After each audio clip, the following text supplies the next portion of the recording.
प्रवर्तयिष्यन्त्यसुरा स्ते त्वधर्मं यदाक्षितो धर्मदेव तदा भक्ता अहं नारायणो मुनि जानीषे कौशले देशे भूमो हि समगो द्विज मुनिशापं नृतां प्राप्तां नृसिंस्तात तथोधवम् ततो वित्तासुरेभ्योऽहं सधर्मं स्थापयन्नज सधर्मं स्थापयन्नज।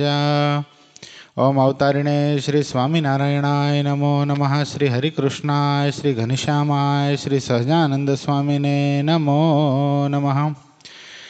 अपना मंदिर में प्रगट बिराजता अपना सौ कोईना इष्टदेव प्राण प्यारा महाश्रेय मूर्ति संकल्प सिद्ध श्री स्वामीनारायण भगवान अपना ऊपर जेमनी अपार करुणा है अपना सौ कोईना गुरुश्री प्रातस्मरणीय परम वंदनीय महामुक्तराज परम पूज्य सद्गुरु स्वामी नित्य स्वरूपदासजी स्वामी, अपना मंदिर महंत स्वामी पूज्यपाद हरिचरणदासजी स्वामी, अपना मंदिर कोठारी पूज्य पार्षदवरी हरेश भगत, पूज्य परम सुख स्वामी, पूज्य करुणासागर स्वामी, पूज्य रामानुज स्वामी, पूज्य पवित्र जीवन स्वामी, पूज्य विदेही भगत आदि तमाम संतो पार्षदों श्री चरणों में मानसिक साष्टांग दंडवत प्रणामनी साथे वाला वाला तमाम भक्तों हृदयपूर्वक जय स्वामीनारायण। वचनामृत साळंगपुरनु 11मु 10मु पूरुं थई गयुं ने 10मु पूरुं थई गयुं નથી ઓલું આ સંત સમાગમમાં પડ્યો છે સંતો 5 ખાસડા મારે છે તોય પણ જેવું સંતનું કલ્યાણ થાય છે संत समागम में रहना पण कल्याण थाय छे। छेल्ले नारायणदास स्वामीनुं दृष्टांत आप्युं हतुं गोवा भगतनी साथे।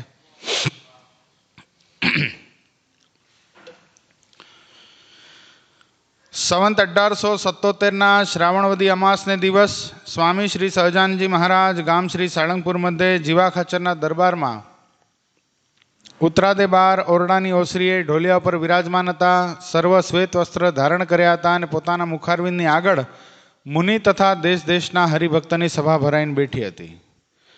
पछी मुक्तानंद स्वामीए प्रश्न पूछ्यो जे पुरुष प्रयत्न शास्त्र में कह्यो छे ते पुरुष प्रयत्न करीने केटलुं काम थाय छे अने परमेश्वरनी कृपाए करीने केटलुं काम थाय छे। कोनो प्रश्न छे भास्कर भगत? मुक्तानंद स्वामी शुं प्रश्न छे?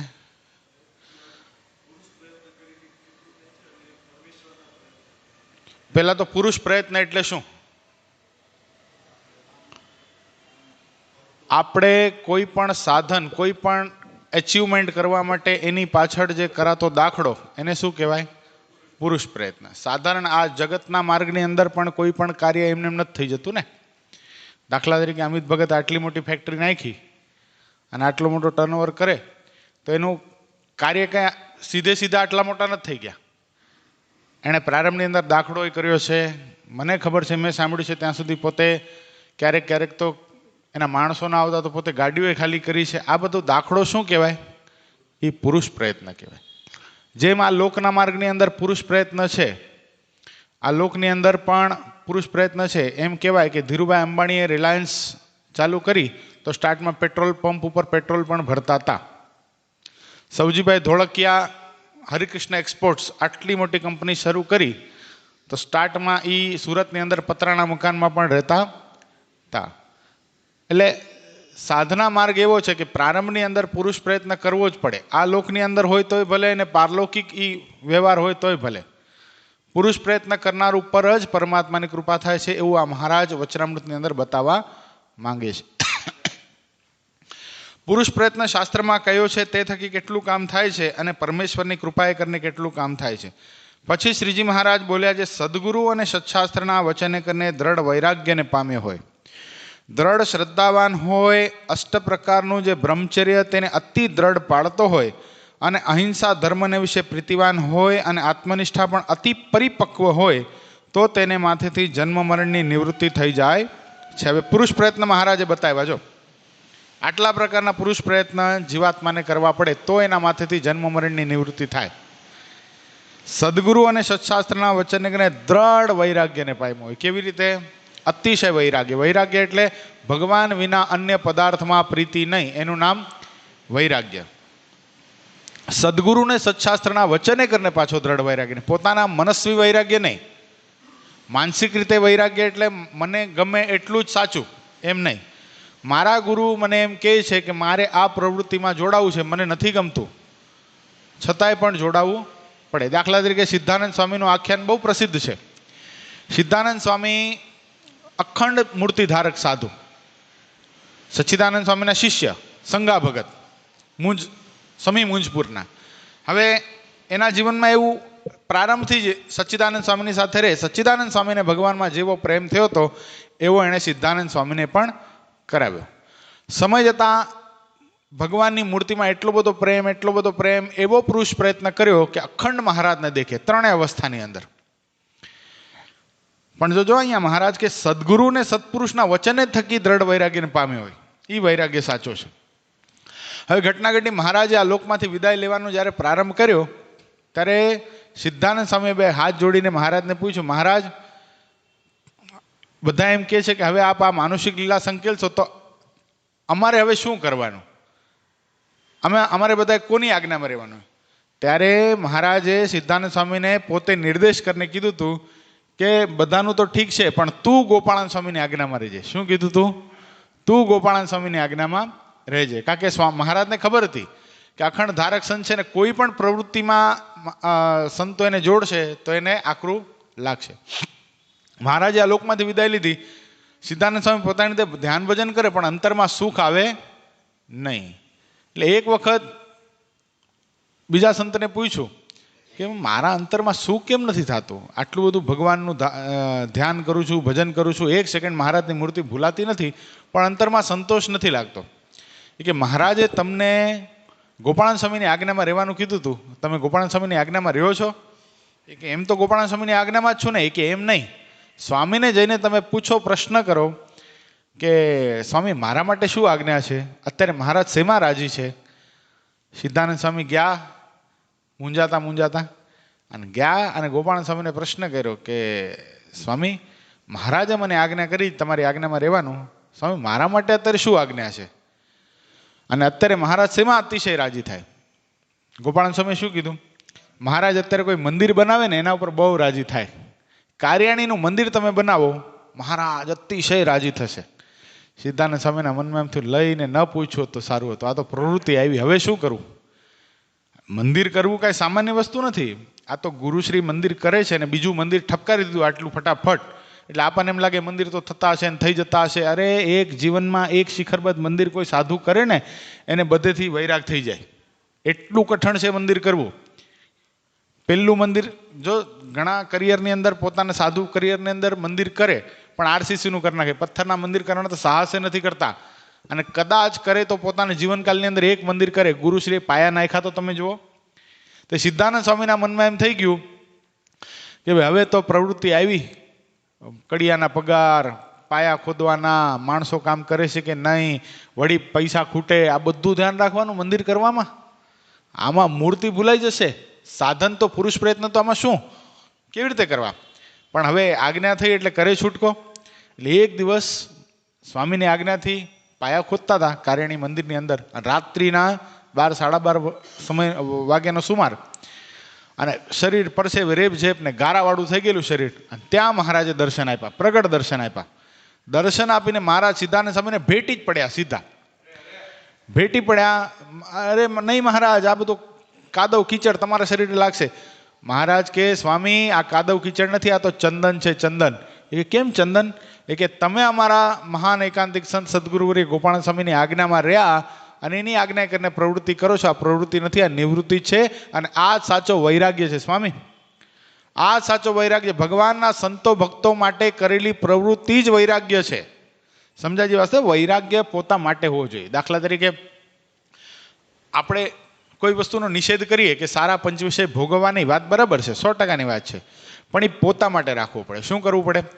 હું દાખલા તરીકે અનિલભાઈ કે અમિત ભગતને કે ભાસ્કર ભગતને પીરસતો હું, તમને બધાને પીરસતો હું, ત્યારે મારે તો છૂટા હાથે કેરીનો રસ પીરસવો જોઈએ. તાણ કરી કરીને 6 વાટકા 7 વાટકા 10 વાટકા પીએ ને તોય પણ મારા મનમાં એમ થઈ જવું જોઈએ કે વાહ વાહ, મારા ભગવાન આમાં રહીને રસ પાન કરે છે. અને હું જ્યારે પોતે પીવા બેસું અને મારે હાથે લેવાનું હોય ને ત્યારે પ્રસાદી પૂરતો અડધો વાટકો જ લેવાય. આ વૈરાગ્યનું ઉત્તમ સ્વરૂપ છે. અને આ દર્શન તમને આપણા સંતોમાં થશે. જો સંતોની સાથે બહુ નજીક રહ્યો ને તો આ દર્શન થશે. આપણા મહુવાના મહંત સ્વામી મહાપુરુષ સ્વામી પૂજ્યપાદ ગુરુના કૃપાપાત્ર શિષ્ય છે. મહાપુરુષ સ્વામીને રસોઈ કરવાનો બહુ શોખ, અતિશય. અને ઠાકોરજીને સારી સારી વસ્તુ બનાવીને જમાડવાનો બહુ શોખ. પણ સ્વામીના જીવનની અંદર જેટલું પણ સારું સ્વામીએ બનાવ્યું છે ને પોતે કોઈ દી એને મોઢામાં ન મૂકે. બોલો, સંતોને પીરસી દે, ભગવાનના ભક્તોને બોલાવીને પીરસી દે, પછી આપણને પૂછે કેવું થયું છે. એટલે પોતે સ્વામી કોઈ દિવસ એ વસ્તુનો અંગીકાર કરે. આ શુદ્ધ વૈરાગ્ય, ઉત્તમ વૈરાગ્ય. એટલે અહીંયા મહારાજી બતાવે છે સદગુરુ અને સત્શાસ્ત્રના વચને કરીને વૈરાગ્યને પામેલો. સીધે સીધો લઈ લીધેલો વૈરાગ્ય નહીં, એ અલગ કી નિરંજન ક્યાંય પડ્યા રહેવું બેઠા રહેવું કાંઈ કરવું નહીં, એ વૈરાગ્યની વાત અહીંયા મહારાજ કરતા નથી. ભગવાનના સંતો ભક્તો માટે કરેલો પુરુષ પ્રયત્ન એને જ મહારાજ અહીંયા વૈરાગ્ય કહે છે. પ્રસંગ જાણીતો છે, બહુ વિસ્તાર નહીં કરીએ. અજા પટેલના ભાણિયા કલ્યાણદાસ મેથાણ ગામની અંદર લગ્ન લેવાતા હતા. એમાં મહારાજનો પત્ર આવ્યો. સોમલા સુરા અલૈયા માચા કલ્યાણદાસ આદિ વગેરે વગેરે. આ પત્ર મળે એટલે ભાઈ રામદાસજીને મળી, યાત્રા કરી, ભગવો ભેગ ધારણ કરી અને અમને આવીને ભુજમાં કચ્છમાં મળો. 18 પરમહંસોના નામ લખેલા. હવે અજા પટેલ આ ફેરા ચાલતા હતા કલ્યાણદાસના, એમાં ઊભા હતા અને એ પત્ર વાંચ્યો. પત્ર વાંચીને જોયું કે આ તો મહારાજ અત્યારે બોલાવ્યો ને ભાણો પરણે છે, હવે શું કરવું. એના મુખ મુદ્રા ઉપર ચિંતા જોઈ કલ્યાણદાસે એના હાથમાંથી પત્ર લઈને કીધું, મામા શા માટે મૂંઝાવ છો, શું છે? કે મહારાજનો પત્ર આવ્યો. કે બતાવો બતાવો. પ્રસાદીનો પત્ર આવા માંગલિક સમયમાં મને પણ જોવાના દર્શન થાય. જોયું, પત્રમાં લખેલું આ પત્ર મળે એટલે તરત જ બધા ગઢપુર ભુજ પધારો, રામદાસભાઈને મળી ભગવો ભેગ ધારણ કરી સાદું થઈ જવાનું છે. એમાં વગેરે વગેરે. કે હાલો મામા આપણે બે જઈએ. એ કે તારું ક્યાં નામ છે પણ હાલ્યો. એ કે વગેરે વગેરે એટલે શું? વગેરેમાં હું પણ આવી જાઉં. ઉપડ્યા તો જાણીતો પ્રસંગ છે. ઘણા બધા ગયા અને મહારાજે પછી બધાને પાછા મોકલ્યા, પણ આને રાખી લીધા. બધાને પાછા મોકલ્યા, કલ્યાણદાસને રાખી લીધા અને મહારાજે દીક્ષા આપીને નામ પાડ્યું અદ્ભુતાનંદ સ્વામી. જોજો વૈરાગ્યની વાત આપણે ચાલે છે એટલે વાત બતાવું. સદગુરુ ને સત્શાસ્ત્રના વચને કરીને વૈરાગ્યને પામેલો એનું જીવન કેવું હોય. અદ્ભુતાનંદ સ્વામી નામ પડ્યું પછી તો મહારાજના કઠણ પ્રકરણ શરૂ થયા. અતિશય કઠણ પ્રકરણ. કે અત્યારે જે સૌરાષ્ટ્ર કાઠિયાવાડમાં ઠંડી પડે ને તો કાંઈ નહીં, એ સમય આજથી 200 વર્ષ પહેલાં જે ઠંડી પડતી, ભૂકા કાઢી નાખે, હાડ ગાળી નાખે એવી ઠંડી. અને એવા સમયની અંદર ઓથાર વગર ખુલ્લા શરીરે વગડામાં રહેવાનું, એવા મહારાજે પ્રકરણ ચલાવેલા. એમાં અદ્ભુતાનંદ સ્વામીને 60 સંતોનું મંડળ બાંધી દીધું અને કીધું તમે ગામડે ફરો અને ખાનદેશ બાજુ જાઓ. ખાનદેશ બાજુ બી એવી ઠંડી. માલેગાંવમાં સ્વામી આવ્યા અને માલેગાંવમાં સાથે 60 સંતો અને હાડ ગાળી નાખે એવી ઠંડી. એમાં ઠંડા પાણીમાં સવારે નદીમાં સ્નાન કરવાનું, પૂજાપાઠ કરવાનું, ઓથાર વગર રહેવાનું નહીં, ઉગાડા શરીરે રહેવાનું. 60 સંતો તો પાછા જતા રહ્યા. એકલા અદ્ભુતાનંદ સ્વામી વધ્યા. એની પહેલા મહારાજને અદ્ભુતાનંદ સ્વામીએ પત્ર પણ લખ્યો કે હે કૃપાનાથ કંઈક દયા કરો, સંતોથી આ બધું સહન નથી થતું. મહારાજે વળતો પત્ર લખ્યો કે અત્યારે અમારે આ પ્રકરણમાં કાંઈ ફેરફાર કરવાનું થતું નથી. અમે અરે કાંઈ પાંજરાપોળ ઊભી નથી કરવી. જેને આ વર્તમાનમાં નભાય છે એ રહે, બાકી જતા રહે. આવો જ આ પત્ર પાછો આવ્યો. ઓલા 60 સંતો જે ભેગા હતા એના મનમાં એમ થઈ ગયું આમાં તો કેમ નભાશે. એટલે નહીં, તમે રાસમાં જોયું તો એકડમલ સંતોની સાથે મહારાજ રાસ લે છે. એ એકડમલ સંતો આ પછી અલગ થઈ ગયા ને. એટલે અલગ થઈ ગયા એટલે મહારાજની આજ્ઞામાં જ રહ્યા, પણ કરડા વર્તમાની બિચારા સહન કરી શક્યા નહીં, આત્મનિષ્ઠા ઓછી હોય. એટલે પછી તો અદ્ભુતાનંદ સ્વામી એકલા વધ્યા. અદ્ભુતાનંદ સ્વામી એકલા વધ્યા. માલેગાંવથી રાજબારી નામના ગામની અંદર આવ્યા અને રાજબારી ગામની અંદર સ્વામી બરાબર એક પીપળાના વૃક્ષ નીચે બેઠા અને બરાબર સામે રાજાનો મહેલ. સામે રાજાનો મહેલ અને રાજા બરાબર નારસિંહજી રાજા એનો. અને સ્વામીને જોવે. સ્વામીનું ચળકાટ મારતું તેજાયમાન કપાળ ભાલ અને સ્વામીનું સ્વરૂપ એટલે અતિશય રૂપાળા હતા સ્વામી, અતિશય, જેની કોઈ સીમા નહીં. રાજાના મનમાંથી આખું અલૌકિક પુરુષ આવ્યા લાગે છે. રાજાએ પોતાના ચાકરને મોકલી અને સ્વામીને પોતાના ગુરુના જે આશ્રમની અંદર ઉતારો અપાવ્યો. ખૂબ સન્માન કર્યું. સ્વામી ગયા પણ ખરા. ગયા પછી એના ગુરુએ સ્વામીને હાર પહેરાવ્યો અને સ્વામીને કીધું કે કેમ છો, કુશળ તો છો ને? કે હા કુશળ છીએ. અને સ્વામીને પ્રશ્ન કર્યા અમુક વિદ્વત્તાના. સ્વામીએ સરસ મજાના જવાબ આપ્યા. હવે એના મનમાં એમ થઈ ગયું, આ તો કોઈ વિદ્વાન પુરુષ લાગે છે, એ મને પ્રશ્ન પૂછશે ને મારું ઉગાડું થઈ જશે તો આ રાજા મને ગુરુ માને છે, હવે મારું ઉગાડું પડી જશે તો શું કરીશ? સ્વામી કે ચિંતા નહીં કરો મહાત્માજી, હું કાંઈ અહીંયા તમારા સ્થાન લેવા માટે નથી આવ્યો, હું કાંઈ અહીંયા ગુરુ થવા માટે નથી આવ્યો. મારા ભગવાન સ્વામિનારાયણની આજ્ઞા છે કે ગામડે ગામડે ફરી અને એનું સ્વરૂપ ઓળખાવું. હું તો અહીંયાથી નીકળતો હતો ને આ રાજાએ આગ્રહ કર્યો એટલે આવ્યો છું. બાકી મને રાજ્યમાં કે મહેલમાં કે તમારામાં શેમાય પણ ઈચ્છા, તમારા પદમાં શેમાય પણ ઈચ્છા નથી. ગુરુ અંતર્યામી જાણ્યા એને. હા, આવા પુરુષ આ યુવાન અવસ્થાની અંદર કેવી સાધના કરીએ છીએ. અંતર્યામી પણ આવી ગયું. સ્વામીને પગે લાગ્યા અને રાજાને ફરમાન કર્યું કે આ પુરુષ છે કોઈ સામાન્ય નથી, આની મહેલમાં પધરામણી કરો, આની ચંદન પુષ્પાદિ કરીને પૂજા કરો, ફળ મેવા આદિ કરીને ધરાવો અને 500 રૂપિયાની દક્ષિણા આપો. તે વખતેના 500 રૂપિયા. રાજાએ મહેલમાં પધરામણી કરાવી, સ્વામીનું પૂજન કર્યું, ફળ ફૂલ અર્પણ કરે અને 500 રૂપિયાની દક્ષિણા જ્યાં મૂકી, સ્વામી કે આ દક્ષિણા અમને ખપે નહીં રાજા, અમે વૈરાગી છીએ, ભગવાન સ્વામિનારાયણની આજ્ઞા છે, અમારા માટે ધન અને નારી ધૂળ સમાન છે, પર ધન પથ્થર માનીએ, પર નારી માત સમાન, એવું અમારું જીવન છે, માટે અમારે આ ધનની અભિલાષા નથી. અમે તો બસ એટલું કહેવા માટે તમને આવ્યા છીએ કે આ મોંઘો મનુષ્યનો દેવ મળ્યો છે રાજા, અત્યારે એકને બોલાવો 21 હાજર થાય છે, દૂધ પાણી માંગો ત્યાં દૂધ હાજર થાય છે, પણ આ ખુલ્લી આંખનો ખેલ છે. અત્યારે ઘોર કડીકાળની અંદર અનંત કોટી બ્રહ્માંડના ધણી પૂર્ણ પુરુષોત્તમ નારાયણ ભગવાન સ્વામિનારાયણના ભૂમંડળ ઉપર પ્રાગટ્યને પામ્યા છે, અનંત આત્માને પોતાને શરણે લે છે, અને જેટલા આત્મા એ ભગવાન સ્વામિનારાયણને શરણે જાય છે એ બધાનું આત્યંતિક કલ્યાણ કરે છે. તમે રાજા છો, તમને કોઈ સત્ય વાત કહેશે નહીં, બધા તમારી ખુશામત કરશે અને રૂપિયાવાળાને કોઈ સાચું કહેતું જ નથી. પણ તમને જો તમારા કલ્યાણની અભિલાષા હોય તો આ ભગવાન સ્વામિનારાયણને શરણે થાવ, ભગવાન તમારું આત્યંતિક કલ્યાણ કરશે. રાજાને ખૂબ આનંદ થયો, ખૂબ આનંદ થયો. આવા પુરુષ મારા આંગણે ક્યાંથી? રાત્રે સૂતા ને રાજાના મનમાં વિચાર થયો કે આ પુરુષને અહીંથી જવા દેવાય નહીં. આને જો મારી કુંવરી પરણાવી નાખું ને તો આવા તપસ્વી વૈરાગી પુરુષ મારા રાજ્યમાં રહે તો મારા રાજ્યની અંદર સુખ સમૃદ્ધિ બધું છલોછલ રહે. વિચાર તો જો રાજાનો. એટલે રાજાએ રાતના ઉઠીને 2 અંગરક્ષકોને પોતાની પાસે બોલાવીને કીધું કે ઓલા જે મહાત્મા આવ્યા છે ને એ જે ઓરડામાં સૂતા છે ને બહાર તમે ગોઠવાઈ જાઓ, એટલે આ ભાગી ન જાય એટલા માટે. અદ્ભુતાનંદ સ્વામી, ઓલા 2 અંગરક્ષકો અદ્ભુતાનંદ સ્વામી જોયું કે આ બે કેમ, એને પૂછ્યું કે તમે બે, કે નહીં, રાજા સાહેબે કીધું તમને કોઈ તકલીફ ન પડે ને એટલે તમારા અંગરક્ષક તરીકે, તમારા બોડીગાર્ડ તરીકે અમે રહ્યા છીએ, તમે ચિંતા નહીં કરો, તમને કોઈ પણ વસ્તુની જરૂર હોય અમે તમને લાવી દઈશું. અદ્ભુતાનંદ સ્વામી કે બાળા ભૂળા તો હતા નહીં, બહુ હોશિયાર સાધુ હતા. એના મનમાં થઈ ગયા રાજાએ ચકટું ગોઠવી નાખ્યું, હવે અહીંથી જવા દેશે નહીં.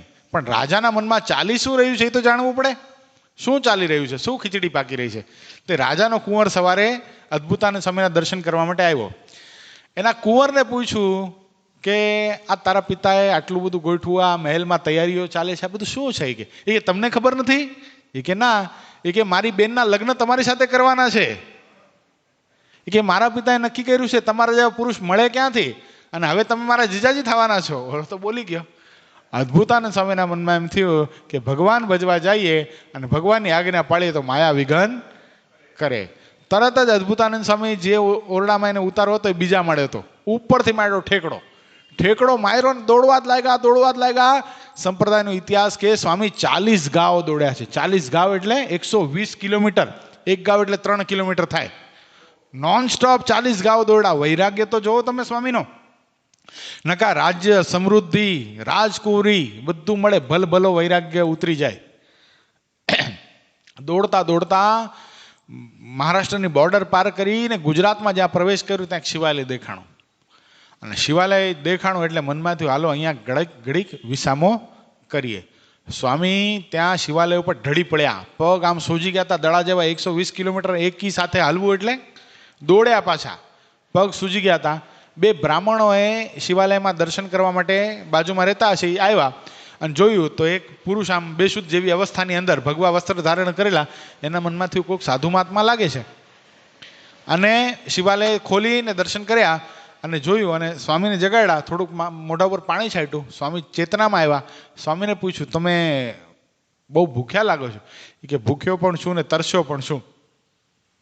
જો તમે બ્રાહ્મણ દેખાવ છો, થોડાક સીધા પાણીની વ્યવસ્થા થઈ જાય તો આ દેહમાં પ્રાણ ટકે, નકા હવે આ દેહમાં પ્રાણ રહેશે નહીં. પેલા બ્રાહ્મણે ફટાફટ ઘરે જઈ પહેલા તો પાણી લાવ્યા, ગરમા ગરમ ખીચડી ઠાકોરજીને ધરાવી સ્વામીએ, અને સ્વામી જમ્યા.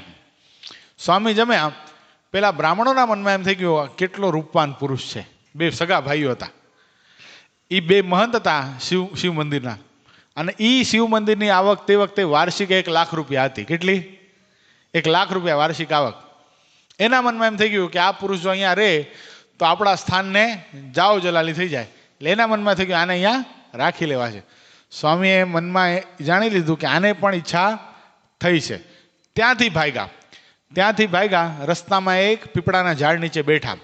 પીપળાના ઝાડ નીચે બેઠા ગુણાતીતાનંદ સ્વામીએ પ્રસંગ પોતાની વાતોમાં લખ્યો. સ્વામી કે રાજાની બાની મળી, એટલે રાજાની દાસી, સાથે 1 લાખ રૂપિયાની સોનામોહર હતી. રાજાની બાની મળી, સ્વામીનું સ્વરૂપ જોઈને મોહ પામી ગઈ. સ્વામીને કે હું પણ તમારી અને આ ધન પણ તમારું. સ્વામીએ ઉપર ઓઢવાનું વસ્ત્ર હતું ને એને આપ્યું, લે આ પકડ. એમ તો ભગાય નહીં, એને વિશ્વાસ તો થવો જોઈએ કે પાછા આવશે. લે આ પકડ, હું દિશાએ કુદરતી હાજતે જઈ આવું, દિશાએ ફરી આવું, પછી આપણે આગળ વાત કરીએ. સ્વામી એને જોઈને ત્યાંથી ભાગ્યા. તે પછી જ્યાં મહારાજ હતા છે ગઢપુર આવીને મહારાજને કે મહારાજ હવે તમારી આખરી પરીક્ષા લેવાનું રહેવા દો. હે કૃપાનાથ, આ તમારી માયા બહુ બળવંત છે, એમાં અમે ક્યાંથી તરશું? ત્યારે મહારાજ કે અમારા પાયડા પણ ન પડે એ અદ્ભુતાનંદ સ્વામી. એટલે અહીંયા વાત એ બતાવવાની છે કે સદગુરુને સત્શાસ્ત્રના વચને કરીને વૈરાગ્યને પામેલો હોય અને દ્રઢ શ્રદ્ધાવાન હોય અને અહિંસા ધર્મને વિશે પ્રીતિવાન હોય અને આત્મનિષ્ઠા પણ અતિ પરિપક્વ હોય, તેના માથેથી જન્મ મરણની નિવૃત્તિ થઈ જાય. એટલે એક તો વૈરાગ્ય બતાવ્યું, પછી અતિ દ્રઢ શ્રદ્ધાવાન હોય. કેવી શ્રદ્ધા હોય? જેવી ધ્રુવજીની હતી.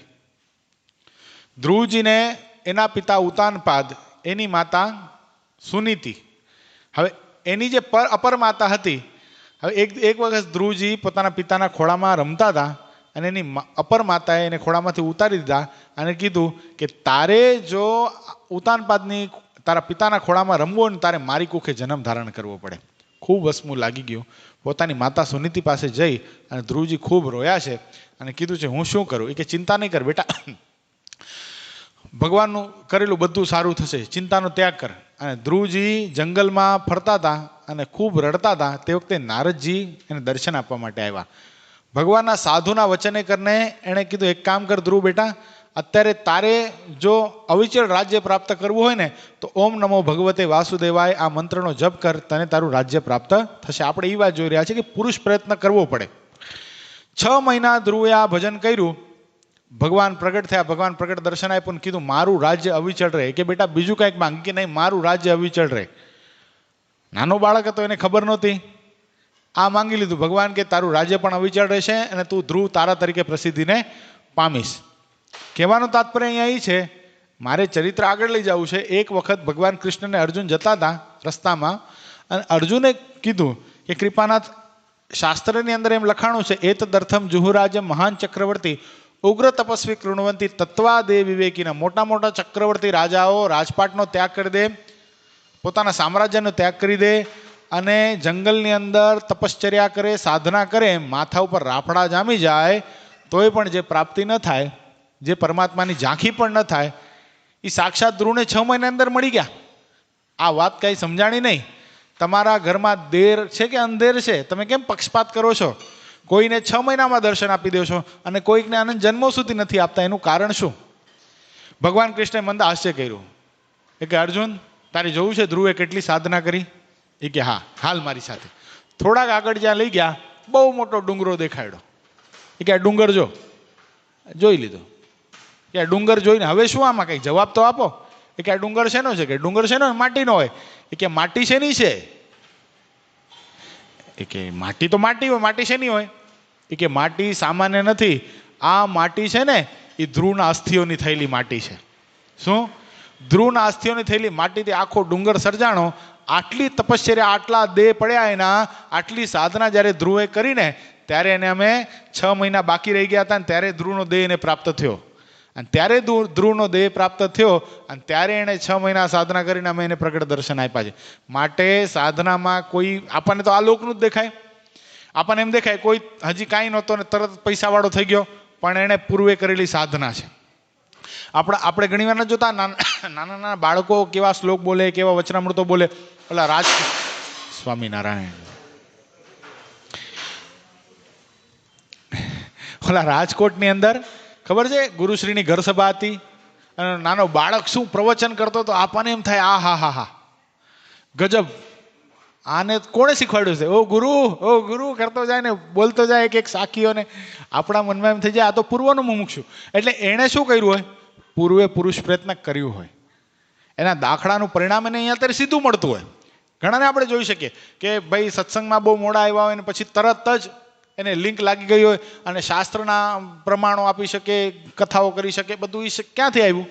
આ જન્મની અંદર તો એ પણ સામાન્ય રીતે જીવન જીવ્યો છે, તો એની પાસે આ બધી પ્રાપ્તિ ક્યાંથી? એણે પૂર્વે પુરુષ પ્રયત્ન કરેલો છે. પુરુષ પ્રયત્ન વગર કાંઈ થતું નથી. ગુરુશ્રી તો એટલી સરસ વાત કરે, ગુરુશ્રી કે જમપુરીમાં જવું હોય ને, જમપુરીમાં તો એ પણ પુરુષ પ્રયત્ન કરવા પડે. હલકા કામ કરવા તો પડે કે નહીં? પાપ કરવા તો પડે કે નહીં? દારૂપાન કરવું તો પડે કે નહીં? માંસ ભક્ષણ કરવું તો પડે કે નહીં? તો જમપુરીમાં જવાય, એને કાંઈ જમે તેડવા આવતા નથી. એટલે જો જમપુરીમાં જવા માટે પણ પુરુષ પ્રયત્ન કરવો પડતો હોય તો પરમાત્માના ધામને પ્રાપ્ત કરવા માટે પુરુષ પ્રયત્ન કરવો જ પડે. અને આપણે તો કેવો પુરુષ પ્રયત્ન કરવાનો છે? જો અહીંયા છેલ્લો જન્મ કરવો હોય અને જન્મ મરણની નિવૃત્તિ કરવી હોય તો મહારાજ કે દ્રઢ શ્રદ્ધાવાન, અતિ દ્રઢ શ્રદ્ધા હોય. ગુરુશ્રી કે સંતોએ કીધું નથી ને આપણે કર્યું નથી, એટલી દ્રઢ શ્રદ્ધા આપણા જીવનની અંદર હોવી જોઈએ. અષ્ટ પ્રકારનું જે બ્રહ્મચર્ય તેને અતિ દ્રઢ પાડતો હોય. આપણા માટે અષ્ટ પ્રકારનું બ્રહ્મચર્ય એટલે આંખે કરીને દેખાતી તમામ સ્ત્રીઓ મારા માટે મા બેન દીકરી સમાન છે. અને જેણે મુક્તની ને સભ્યની દીક્ષા લઈ લીધી એના માટે પણ શું છે? હવે કોઈ સ્ત્રી મારા માટે છે જ નહીં. હવે મારે તો સંતોની જેમ બ્રહ્મચર્ય પાળીને ભગવાનને રાજી કરવાના છે. એવું મુક્તો માટે તો ખાસ આપણા બધા માટે અતિશય દ્રઢ બ્રહ્મચર્ય હોવું જોઈએ. અતિશય. સંકલ્પ પણ આપણને ખરાબ ઉઠવો જોઈએ નહીં. સંકલ્પ પણ જો થાય, કદાચ ન જ થાય, કારણ કે મુક્ત ભાવના ભજનમાં સંકલ્પ થતો જ નથી, પણ કદાચ થઈ ગયો તો શું કરવાનું કીધું છે ગુરુશ્રીએ? એનો પ્રાયશ્ચિત એક ઉપવાસ, એટલે એક ટાઈમ ભોજન નહીં કરીને એનો ઉપવાસ કરીને એ શુદ્ધિ કરવાની કીધી છે. એટલે આપણે તો ખૂબ સાવધાન રહેવું પડે. આગળના વાતની અંદર મહારાજ બતાવે છે અષ્ટ પ્રકારનું જે બ્રહ્મચર્ય તેને અતિ દ્રઢ પાડતો હોય ને અહિંસા ધર્મને વિશે પ્રીતિવાન હોય. અહિંસા ધર્મ એટલે આ કીડી મકોડી જીવાત આદિ કી મરી જાય એ વાત તો અહિંસા ધર્મમાં આવે, પણ કોઈના મર્મસ્થળને ભેદનારી વાણી પણ આપણાથી બોલાય નહીં. કોઈનું હૃદય દુભાઈ જાય એવું વર્તન કે એવી વાણી ભગવાનના ભક્તએ બોલવી જોઈએ નહીં. એને અહિંસા ધર્મની વિશે અતિ પ્રીતિવાન કહેવાય. અને આત્મનિષ્ઠા પણ અતિ પરિપક્વ હોય. આત્મનિષ્ઠા એટલે આ દેહથી નોખો જે આત્મા એને સ્પષ્ટપણે જાણે. આપણે એક વખત આત્માનું નિરૂપણ કરવાનો પ્રયત્ન કરીએ તો ખબર છે, આપણે કદાચ અત્યારે ભગવાનની મૂર્તિને ધારવાનો પ્રયત્ન કરીએ, બરાબર છે, આંખ બીચીને હરિકૃષ્ણ મહારાજને ધારીએ છીએ, તો જે હરિકૃષ્ણ મહારાજ આપણને દેખાય છે,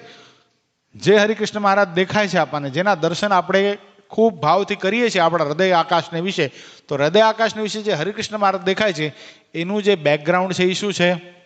એ આપણી આત્મા છે. જે સ્મૃતિપટ ઉપર આપણને હરિકૃષ્ણ મહારાજ દેખાણા એની બેકગ્રાઉન્ડની અંદર જે બેકગ્રાઉન્ડ છે, કારણ કે આત્મા કોઈ શું કહેવાય સાકાર વસ્તુ નથી, સમજાણું? આત્મા કોઈનો શેપ નથી. આત્માનો શરીરનો શેપ છે, બાકી આત્માનો કોઈ શેપ નથી. એટલે તો વ્યાપક છે ને. જીવ સર્વવ્યાપક શા માટે કીધો છે? એનો કોઈ શેપ નથી. એટલે જે બેકગ્રાઉન્ડની અંદર આપણને પરમાત્માના દર્શન થયા એ આપણો આત્મા છે. તો આત્માને વિશે અતિશય પ્રીતિ કરે, અંદર પરમાત્માને જોવે એટલે આત્મનિષ્ઠા. આત્મનિષ્ઠાનો બીજો અર્થ પણ એ પણ થાય શરીરના સુખ દુઃખને સહન કરે. પ્રારબ્ધ કરીને શરીરમાં કોઈ રોગ હોય, કંઈ બીમારી હોય, કારણ કે ગુણાદિતાનંદ સ્વામીએ વાતોમાં લખ્યું કે આ શરીરમાં રૂવાડે 2 રોગ છે. કેટલા? હવે 3.5 કરોડ રૂવાડા આપણા શરીરમાં છે. 2 રોગ ગણો એટલે 7 કરોડ રોગ થયા. પણ આ 7 કરોડ રોગ આપણને પીડતા નથી. એનું કારણ શું? આપણને ભગવાનનો આશરો છે, એટલો ડિસ્કાઉન્ટ આપણને આપે છે. મારે જે વચનામૃતમાં વાત બતાવી 70મા વચનામૃતમાં મહારાજ કે પ્રારબ્ધમાં જો સૂળી લખેલી હોય ને તો કાંટે મટાડી દેશે. કદાચ પગમાં કંઈ વાગ્યું, સમજો પગમાં કંઈ વાગ્યું તો સમજવાનું શું, આખો પગ કપાઈ જવાનો હતો, પણ પગમાં વાગ્યું, મહારાજે ડિસ્કાઉન્ટ આપ્યું છે. આટલો ફેર ભગવાનના ભક્તને પડે છે. સત્સંગ કરવાથી આટલો ફેર પડી જાય છે. પ્રારબ્ધમાં રામ પાત્ર આવવાનો ભીખ માગીને ખાવાનું લખેલું હોય તોય પણ અન્વસ્ત્ર આશ્રય કરીને આપણે સુખી રહીએ છીએ. એનું કારણ આ સત્સંગ કરીએ છીએ એટલો ફેર પડે છે. એટલે આત્મનિષ્ઠા. આટલા જો વાના હોય, કેટલા વાના યાદ રહ્યા? જો એકવાર બોલી જાઓ પછી આપ બોલજો બધા. પેલા તો વૈરાગ્ય, બીજી શ્રદ્ધા, બ્રહ્મચર્ય, અહિંસા ધર્મ અને આત્મનિષ્ઠા. 5 વસ્તુ છે. 5 વસ્તુ પુરુષ પ્રયત્ન 5 બતાવ્યા. ક્યાં ક્યાં ગૌરાંગ ભગત? વૈરાગ્ય, બીજી શ્રદ્ધા, બ્રહ્મચર્ય, આત્મનિષ્ઠા અને અહિંસા ધર્મ. આ 5 વસ્તુ જીવનમાં હોય તો શું થાય? આપણા માથેથી જન્મ મરણ ટળી જાય છે. જેમ શાળના માથેથી ફોતરું ઉતર્યું તે શાળ પછી ઉગે નહીં, તેમ કયો એવો ગુણેકરને યુક્ત હોય તે અનાદિ અજ્ઞાનરૂપ માયા થકી છૂટે છે અને જન્મ મરણ થકી રહિત થાય છે અને આત્મસત્તાને પામે છે. આટલું તો પુરુષ પ્રયત્ન કરીને થાય છે. આટલું પુરુષ પ્રયત્ન કરીને થઈ જાય છે. જન્મ મરણથી નિવૃત્તિને પામી જાય છે. અને પરમેશ્વરની કૃપા પણ એવે લક્ષણે યુક્ત હોય તેના ઉપર જ થાય છે. કોના ઉપર થાય? આવા જ એના લક્ષણ હોય એના ઉપર જ ભગવાનની કૃપા થાય છે. બહુ પ્રસિદ્ધ સંપ્રદાયનો પ્રસંગ છે. સદગુરુ બાલમુકુદાસજી સ્વામી, ગુણાતીતાનંદ સ્વામીના પહેલા શિષ્ય, મહાન સંત. હવે ઘટના એવી ઘટતી, સ્વામીને બરાબર માનસી પૂજા કરવા બેસે, સંધ્યા આરતી પછી ઝોલું આવી જાય, સૂઈ જાય કાયદેસર ના. સ્વામીના મનમાં એમ થાય, આ સૂઈ જાવ એ સારું ન કહેવાય. સૌથી મોટો ગુરુભાઈ અને માનસી પૂજામાં ખરાટા મારતા હોય કેવું લાગે? એટલે એણે સદગુરુવર્ય ગુણાતીતાનંદ સ્વામીને વાત કરી કે સ્વામી મને આવું થાય છે, ગુરુદેવ મને આવી તકલીફ છે, હું માનસી પૂજા કરવા બેસું, ગમે એવી રીતે ખૂબ આત્મનિષ્ઠા, ખૂબ સાવધાન થઈને માનસી પૂજા કરું છું તોય પણ મને ઊંઘ આવી જાય છે. હવે શું કરું?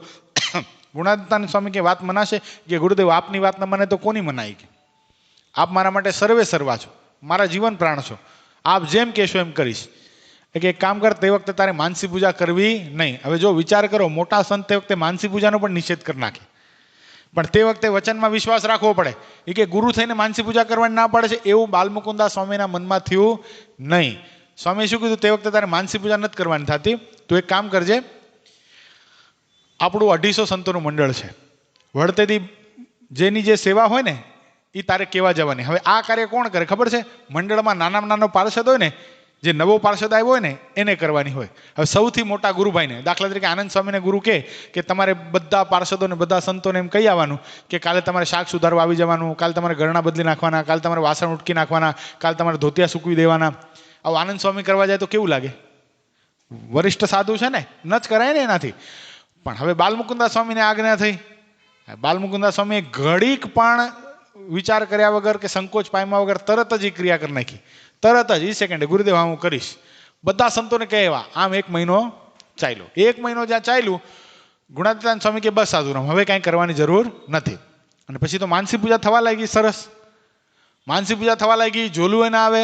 ચાતુર્માસના નિયમ લેવાતા હતા અને ચાતુર્માસમાં બધા નિયમ લેતા હતા. પેલા બાલમુકુદાસ સ્વામીનો નંબર કાકે સૌથી વરિષ્ઠ સાધુ, એટલે કે સાધુ, હાલો સાધુરામ તમે નિયમ લ્યો.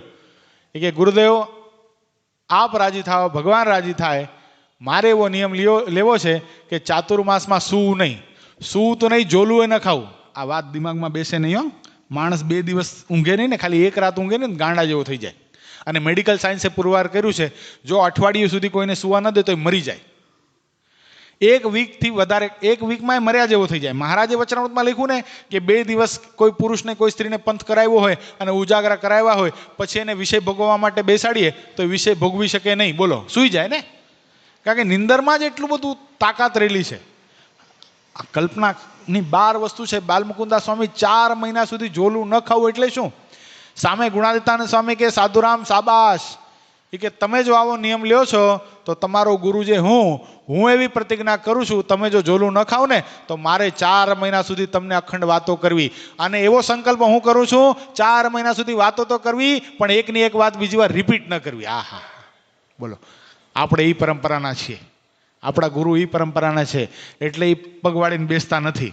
આપણે ઘણીવાર કીધું કે ગુરુશ્રી ઘર સભા કર્યા રાખે, અહીંયાથી ત્યાં એક ઠેકાણે રહીને પણ ઘર સભા કરાય છે ને, ઘણા કરે છે.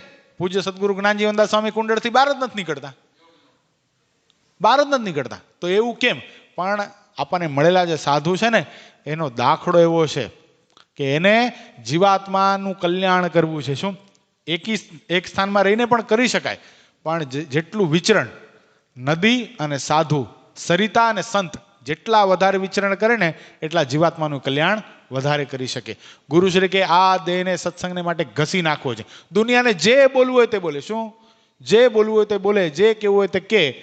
કદાચ ધૂળ નાખે, માટી નાખે, અપમાનના ઢગલા કરે, તોય પણ મારે આ બંધ કરવું નથી. ઘર સભા કરતો રહીશ જ્યાં સુધી આ દેહનો છેલ્લો શ્વાસ રહેશે, ત્યાં સુધી ઘર સભા કરતો રહીશ. એટલે આ પરંપરા, આ પુરુષાર્થ, આને પુરુષ પ્રયત્ન કહેવાય. આજે સ્વામિનારાયણ સંપ્રદાયની અંદર ગુરુશ્રીનું સૌથી મોખરે નામ, બહુ સરસ ઘટના ઘટી. પ્રત્યક્ષ આપણે હાજર હતા, લગભગ અમિત ભગત હતા. આપણે ખબર, અમિત ભગત એકવાર ગુરુશ્રીની સાથે ભુલેશ્વર રસોઈ દેવા માટે ગયા હતા. ત્યાં સૂર્યપ્રકાશ સ્વામી તે વખતે મહંત હતા. તો હવે ગુરુશ્રીએ રસોઈ આપી. આપણે ઓલા પક્ષમાં હતા, અજંત પ્રસાદજી મહારાજના પક્ષમાં હતા તે વખતે. હવે એ ગુરુશ્રીએ રસોઈ આપી એટલે પેલા સાધુના મનમાં એમ થાય ને કે સ્વામી તમે આટલો બધો મહિમા અમારો સમજો છો, અમને રસોઈ આપો છો, અમને જમાડો છો, તો વાત સમજી જાઓ ને, અમારી સાથે આટલી બધી આત્મબુદ્ધિ છે તો અમારા આ પક્ષમાં આવતા રહ્યો. એ કે રાકેશ પ્રસાદજી મહારાજનું ચયન સદગુરુ ગોપાળાનંદ સ્વામી અને હનુમાનજી મહારાજે કરેલું છે. તે વખતે ગુરુશ્રી કે ગોપાળાનંદ સ્વામી અને હનુમાનજી મહારાજ મને પ્રગટ દર્શન આપીને કહે ને તો રાકેશ પ્રસાદજી મહારાજને સ્વીકાર લઉં, સ્વીકાર લઉં. આ જવાબ આપેલો. આ ઘટના તે વખતેની ઘટના છે. પછી આપણે બધા, તમને યાદ હોય તો અહીંથી 300મી ઘર સભામાં બસ લઈને ગયા હતા. યાદ છે? કોણ આવ્યું હતું? 300મી ઘર સભા વડતાલ હતી. આપણે 300મી ઘર સભામાં ગયા હતા અને એ વખતે સૂર્યપ્રકાશ સ્વામી છે ને એ સભા સંચાલક હતા, માઇક સંચાલન કરતા હતા. હવે માઇક સંચાલનમાં એણે બહુ સરસ વાત કરી. એ કે મારા મનમાં એમ થતું હતું, મરાઠીમાં, એ ખાનદેશી છે ને, મરાઠીમાં એ બોલ્યા કે અમારા મરાઠીમાં એક કહેવત છે કે વાસર્યાત લંગડી ગાય શાહણી, એટલે વાછરડા હોય ને એમાં લંગડી ગાય શાણી કહેવાય. એમ નિત્ય સ્વરૂપ સ્વામી છે, ઓલા પક્ષમાં કોઈ પ્રકાંડ વિદ્વાન, પ્રકાંડ વક્તા તો નહીં. હવે એમાં એ મોટી મોટી કથાઓ કરે ને એમાં લોકો એને માને, એ પક્ષમાં એ તો સમજાય જેવી વસ્તુ છે. પણ આ પક્ષમાં આવ્યા પછી પણ આ નિત્ય સ્વરૂપ સ્વામી નંબર 1 એટલે જ્ઞાનજીવનદાસ સ્વામી, માધવ પ્રિયદાસ સ્વામી, આવા પ્રકાંડ વિદ્વાનો, સતશ્રી નીલકંઠ સ્વામી કે અને એના બધાના શિષ્યો, બધા વિદ્વાનો છે. જબરદસ્ત. વડતાલ દ્વિશતાબ્દી મહોત્સવમાં ગમે ને વક્તા રાખી શકતા હતા, પણ ગુરુશ્રી શા માટે? કહેવાનું તાત્પર્ય એનો પુરુષાર્થ છે, સમજો, એનો દાખલો છે. સતત આ ઘર સભા તો હવે શરૂ થઈ, એની પહેલા ગુરુશ્રીએ 400 ઉપરાંત સત્સંગી જીવનની કથા કરી નાખી, 450 કથા કરી નાખી, ભાગવત અને રામાયણ અલગ.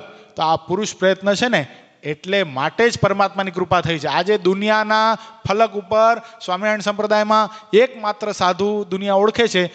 તમે જોજો, આ તો ઘરનો ડાયરો બેઠો એટલે કહેવાય. આપણે એ પક્ષમાં ગયા એની પહેલા વડતાલ જે મૂળ સંસ્થા છે એણે હરિકૃષ્ણ મહારાજ મહોત્સવ 1, 2, 3, વચનામૃત દ્વિશતાબ્દી મહોત્સવ, આટલા ઉત્સવ મોટા ફલક ઉપર કર્યા. અને એ લોકોએ ડોમે મોટા નાખ્યા હતા. આજે 3 ડોમ નાખ્યા ને એવા જ ડોમ નાખતા હતા. ડોમ અડધા ખાલી રહેતા અને આપણે ફોટા પાડીને મૂકતા, જો કાગડા ઉડે છે. આપણા આવા ધંધા હતા, બરાબર. આપણે આવું જ કર્યું છે, બરાબર, કારણ કે આપણી શિક્ષા એવી હતી. ખ્યાલ આવ્યો? એટલે કહેવાનો તાત્પર્ય શું કે અને અત્યારે વડતાલની અંદર જગ્યા જ ન મળતી બેસવા માટે. ચાલવાના રસ્તા ઉપર બેસી જતા લોકો. અનિલભાઈ ખબર છે ને, આપણે ઉપર સોફા ઉપર બેસવાની તો વાત જવા દો, નીચે બેસવા મળતું ને તોય ભાગ્ય માનતા. બહાર એલઈડીઓ લગાડવી પડતી. એ લોકોને વિશ્વાસ જ નહોતો કે અમારામાં આટલા લોકો થશે, આટલા હરિભક્તો થયા. એનું કારણ શું? એકમાત્ર કારણ એ ગુરુશ્રી આ બાજુ આવ્યા એટલે. નકા વક્તા જ્ઞાનજીવન સ્વામી તો વર્ષોથી હતા ને. જ્ઞાનજીવન સ્વામી કુંડળના વક્તા તો એ લોકોના બધા મહોત્સવમાં હતા. એક ગુરુશ્રી આ બાજુ આવ્યા, ગુરુશ્રીની ઘર સભાએ કામ કર્યું, જેથી કરીને વડતાલની અંદર ઊભા રહેવાની જગ્યા રહી નહીં. નકા દેવો તો એ હરિકૃષ્ણ મહારાજ હતા જ, લક્ષ્મીનારાયણ દેવ હતા જ, બધું હતું. પણ આ સમુદાય ફરી ગયો આટલો બધો, આટલા બધા લોકોને હૃદયમાં હા પડી ગઈ કે આ નિત્ય સ્વરૂપ સ્વામી ભગવાન અખંડ ધારક સંત છે અને આના સંગે કરીને આપણું કલ્યાણ થશે. એ અંતરમાં કેનાર કોણ? એ ભગવાન અંતર્યામી રૂપે બધાને કહી આવ્યા. એટલે આ પુરુષ પ્રયત્નોનું ફળ આ મળે છે. સમજાણું? પુરુષ પ્રયત્ન તો કરવો જ પડે. ગુરુશ્રી ખાલી માળા ફેરવે તો આટલા સક્સેસ જાત નહીં, ન જ જાય ને. ગમે એવા મોટા પુરુષ આ બ્રહ્માંડમાં આવે પણ એની સુહાસ દુનિયાને જ્યાં સુધી ઘસાય નહીં ત્યાં સુધી ખબર પડે નહીં. એ ગુરુશ્રીનો સિદ્ધાંત છે કે મારે ગામડે ગામડે ફરી અને લોકોને હૈયામાં ભગવાન ઘાલી દેવા છે. એટલે બહુ સરસ વાત. પરમેશ્વરની કૃપા પણ થાય ત્યારે એ ભગવાનનો એકાંતિક ભક્ત થાય છે. અને શ્રુતિમાં કહ્યું છે જે નિરંજન પરમ સામે, એ શ્રુતિનો એ અર્થ છે જે અંજન એવી જે માયા તે તકી રહિત થયો જે ભગવાનના તુલ્યપણાને પામે છે. કહેતા જેમ ભગવાન શુભ અશુભ કર્મે કરીને બંધાતા નથી, તેમ તે મુક્ત પણ શુભ અશુભ કર્મે કરીને બંધાય નહીં. અને જેમ લક્ષ્મીજી છે તે હેતે કરીને ક્યારેક તો ભગવાનના સ્વરૂપમાં લીન થઈ જાય અને ક્યારેક તો નોખા રહ્યા થકા ભગવાનની સેવામાં રહે છે, તેમ તે ભક્ત પણ અતિશય હેતે કરીને ભગવાનને વિશે ક્યારેક તો લીન થઈ જાય અને ક્યારેક તો મૂર્તિમાન થકો ભગવાનની સેવામાં રહે છે. જેમ ભગવાન સ્વતંત્ર છે તેમ તે ભગવાનનો ભક્ત પણ સ્વતંત્ર થાય છે. એવી રીતે સામર્થ્ય તે તો ભગવાનની કૃપા થકી આવે છે. આવી સામર્થ્ય, ભગવાન જેટલી સામર્થ્ય, વચન સિદ્ધપણું, એ ક્યારે આવે છે? એક તો પુરુષ પ્રયત્ન કરે અને પછી ભગવાનની કૃપા થાય. અને પછી ક્યારેક તો ભગવાનના સાથે ભગવાનની સેવામાં રહે. દાખલા તરીકે ગોપાળાનંદ સ્વામી છે, ક્યારેક તો પુષ્પ ફળ લઈને ભગવાનની પાસે ઊભા હોય એવા દર્શન થાય, અને ક્યારેક તો ભગવાનના સ્વરૂપમાં એવા એકાકાર થઈ જાય, એવા લીન થઈ જાય, જાણે ભગવાન જ છે, હું છું જ નહીં, પોતાના અસ્તિત્વને ભૂલી જાય. એવી જે મુક્તની દશા, એવી જે આપણા પૂજ્યપાદ ગુરુશ્રીની જે સ્થિતિ છે, આપણે જોયું છે 5મો કન્સેપ્ટ જે ગુરુશ્રી આપ્યો છે, ભગવાનને ભેટતા ભેટતા એટલા બધા આતુર બની જાઓ, હું મુક્ત છું, મુક્ત છું, મુક્ત છું. આમ એવા ભેટતા હોય આપણને એમ થાય કે ખરેખર અત્યારે જાણે આમ પોતે પરમાત્માના સ્વરૂપમાં લીન થઈ જઈ શકે શું. આ જે સ્થિતિ આપણને દેખાય છે એ કારણ શું છે? પહેલું તો એનું પુરુષ પ્રયત્ન. મુક્ત ભાવ છે, બરાબર છે, એ પરમાત્માની કૃપા આપણા ઉપર છે, પણ મુક્ત ભાવ, અખંડ મુક્ત ભાવમાં રહેવું એ પુરુષ પ્રયત્ન તો કરવાનો રહ્યો કે નહીં? હું મુક્ત છું, હું મુક્ત છું, અખંડ બોલવું તો રહ્યું. અને બીજા નંબરની અંદર ભગવાન મને ભેટી રહ્યા છે એવો ભાવ કેળવવો, તો મુક્ત પણ ભગવાનની સ્થિતિ. જો અહીંયા મહારાજ બતાવ્યું, જો શબ્દ અહીંયા મુક્ત ઉપર આમ જેને કહે ને ઓલું કરેલું છે, બોલ્ડ કરેલું છે મુક્ત શબ્દને. તેમ તે મુક્ત પણ શુભ અશુભ કર્મે કરીને બંધાય નહીં. અને આવી રીતની સામર્થ્ય તો તે ભગવાનની કૃપા થકી એને આવે છે. પછી નિત્યાનંદ સ્વામીએ પૂછ્યું છે, જેમાં એ સર્વે અંગ સંપૂર્ણ હોય તેની ઉપર તો ભગવાનની કૃપા થાય છે, પણ જો એક અંગમાંથી કંઈક ન્યૂનતા હોય તો તેની શી ગતિ થાય? આ પાંચવાના ક્યાં બતાવ્યા હતા આપણે? અહિંસા ધર્મ, શ્રદ્ધા, બ્રહ્મચર્ય, પછી વૈરાગ્ય, આત્મનિષ્ઠા. આ 5 વાના જેના જીવનમાં હોય એના પર ભગવાનની કૃપા થાય છે, નિત્યાનંદ સ્વામી કહે છે. પણ કોઈક વાતની ન્યૂનતા રહી જાય તો એની શી ગતિ થાય? પછી શ્રીજી મહારાજ બોલ્યા છે, વૈરાગ્ય, બ્રહ્મચર્ય, શ્રદ્ધા, અહિંસા ધર્મ અને આત્મનિષ્ઠા, એમાંથી કોઈ અંગમાં જો ન્યૂનતા હોય તો આત્યંતિક મોક્ષ, જે ભગવાનનું ધામ, જે અક્ષરધામ, તેને તો ન પામે. સ્પષ્ટ કહી દીધું. આમાં જરાય લલ્લો ચપ્પો રાખ્યો નથી મહારાજે. આટલા વાના 5 તો દ્રઢ કરવાના જ રહ્યા. પણ તે વિના ભગવાનના જે બીજા ધામ તેને પામે. બોલો, ભગવાનના બીજા ધામ એટલે સ્વર્ગાદિક. મહારાજે એને નરક કીધા છે. શું કીધા છે? મોક્ષ ધર્મમાં નરક તુલ્ય કીધા છે. કારણ કે એમાંથી આશીષભાઈ આપણે એક વખત સ્વર્ગમાં પહોંચી ગયા પછી ફરીવાર ત્યાં ભક્તિ કરવાની ઈચ્છા ન થાય, કારણ કે ત્યાંના વૈભવ જ એવા છે. અપ્સરા થઈ નાચતી હોય ને બધા શીશા પ્યાલા પવાતા હોય, પછી ત્યાં એમ થાય હાલો આપણે ઘડીક મુક્ત ભાવ આ માનસી પૂજા કરી લઈએ, મોજ જ કરવાનું મન થાય ને. એટલે આ બીજા ધામને પામે એટલે હલવાઈ ગયા કે નહીં?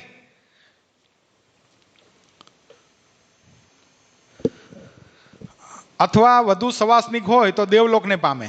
અને દેવલોક તો ભગવાનના ધામની આગળ મોક્ષ ધર્મને વિશે નરક તુલ્ય કહ્યા છે. અને દેવતામાંથી મનુષ્ય થાય અને મનુષ્યમાંથી ફરી દેવતા થાય.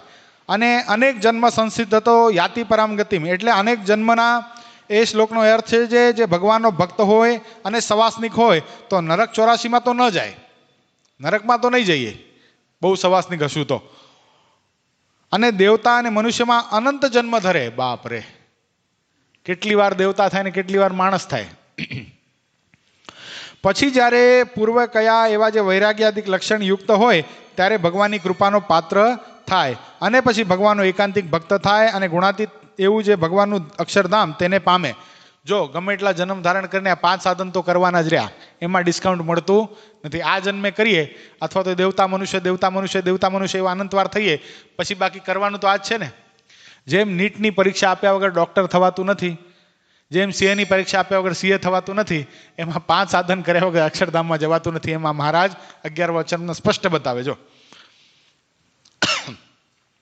પછી જ્યારે પૂર્વે કયા એવા જે વૈરાગ્યાદિક લક્ષણ એને પ્રાપ્ત કરે ત્યારે ભગવાનની કૃપાનું પાત્ર થાય અને પછી ભગવાનનો એકાંતિક ભક્ત થઈને ગુણાતીત એવું જે ભગવાનનું અક્ષરધામ તેને પામે. માટે એક જન્મે અથવા અનંત જન્મે પણ જે દિવસે પ્રથમ કયા એવા જે વૈરાગ્યાદિક લક્ષણે યુક્ત થઈને અતિશય નિર્વાસનિક થશે ત્યારે જ ભગવાનની કૃપાનું પાત્ર થશે અને આત્યંતિક મોક્ષને પામશે. તે વિના તો નહીં જ પામે. નહીં જ લગાડી દીધો. એટલે આમાં સંતની કૃપા કે સંત આ આપણે જે ગાઈએ છીએ ને કે છે સંતો તો એ બહુ સારા રે, ખરા કલ્યાણના કરનારા રે, એટલો જ ગુણ કોઈ લેશે રે તે તો બ્રહ્મોલમાં વાસ લેશે રે. એ 100% વાત સાચી છે. ભગવાન આવશે પણ ખરા, લઈ પણ જશે, પણ આપણે સવાસ નીકળશું તો ત્યાંથી પાછા આવી જશું. કારણ કે ત્યાં કાંઈ રહેવાય એવું નથી. કાંઈ ત્યાં શું કરવાનું છે? અક્ષરધામમાં શું કરવાનું આશીષભાઈ ખબર તમને? અક્ષરધામમાં બેઠા બેઠા મહારાજને જોયા જ રાખવાના છે. અહીંયા કંટાળો આવે આપણને કદાચ, તો ત્યાં મજા આવશે. પછી નૃસિંહાનંદ સ્વામીએ પૂછ્યું છે આ દેહ કરીને સર્વે કસર મટી જાય એવો ઉપાય કહો. ત્યારે શ્રીજી મહારાજ બોલ્યા છે જો ખબરદાર થઈને મંડે તો આને આ દેહ કરીને સર્વે કસર મટી જાય, અથવા દેહ પર્યંત કસર ન મટી હોય તો અંત સમયે જ નિર્વાસનિક થાય ને ભગવાનને વિશે અતિશય પ્રીતિ થાય તો અંતકાળે પણ ભગવાનની કૃપા થાય ને ભગવાનના ધામને પામે. માટે એક દેહ અથવા આનંદ દેહ કરીને અંત સમયે એક ઘડી મૃત્યુ આડી હોય ત્યારે પણ જો અતિશય ભગવાનને વિશે વૃત્તિ જોડાઈ જાય તો તે ભક્તને કોઈ જાતની કસર રહેતી નથી. પણ વૃત્તિ ક્યારે જોડાય? ઓલા 5 સાધન યુક્ત હોય તો જ વૃત્તિ જોડાય. એટલે 5 સાધન દ્રઢ કરવાનો આપણે સૌએ પ્રયત્ન આજથી કરવાનો પ્રારંભ કરી દેવાનો. નકા શું થાય? શું થશે? ફરીવાર મનુષ્ય થઈ અને પછી જતા તો એ જ કરવાનું છે. એટલે આને આ વખતે કરી લેવાય. અને આપણને એવા સંતો મળ્યા છે જે આપણને માર્ગદર્શન આપે પણ ખરા અને આપણને એવા કરી પણ દે. એટલે આપણે ખૂબ દાખલો કરી અને આ ભગવાનનું જે 11મું વચનામૃત એને હૃદયસ્થ કરી અને ખૂબ ભજન કરી અને સંતોના સંગાથે અક્ષરધામમાં જઈ શકીએ એવી આજના દિવસે ભગવાન શ્રી હરિના ચરણોમાં પ્રાર્થના કરી આજનું વચનામૃત એને પૂર્ણ કરીએ છીએ. બોલો સ્વામિનારાયણ ભગવાનની જય. શ્રીપતિમ શ્રીધરમ સર્વદેવીશ્વરમ ભક્તિધર્માત્મજમ વાસુદેવમ હરે માધવમ કેશવમ કામદમ કારણમ શ્રી સ્વામિનારાયણમ નીલકંઠમ ભજે. શ્રી સહજાનંદ સ્વામી મહારાજની જય.